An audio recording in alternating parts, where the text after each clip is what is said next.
د نن ورځې تازه مهم او غټ خبر د طالبانو د بهرنیو چارو وزارت سیاسي مرستیال د ترکیې سره مهمه لیدنه کړې ده.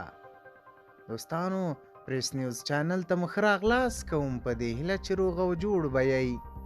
د طالبانو د بهرنیو چارو وزارت سیاسي مرستیال سره د ترکیې د سفیر لیدنه په کابل کې د ترکیې سفیر جهاد ارګینی نن د طالبانو د بهرنیو چارو وزارت سیاسي مرستیال شیر محمد عباس ستانکزي سره کتلي دي. دا چې په کومو موضوعاتو یې خبرې کړې دي په ویډیو کې را سره وګورئ. هیله ده زموږ چینل در سره سبسکرایب کړئ. په کابل کې د ترکیې سفیر جهاد ارګینی نن د طالبانو د بهرنیو چارو وزارت سیاسي مرستیال شیر محمد عباس ستانکزي سره کتلي دي. د طالبانو د ویان مرستیال انعام الله سمنګاني ویلي دي چې په دې لیدنه کې د دواړو هیوادونو د تاریخي دوه اړخیزو اړیکو او د هغو د پیاوړتیا پر څرنګوالي خبرې اترې وشوې.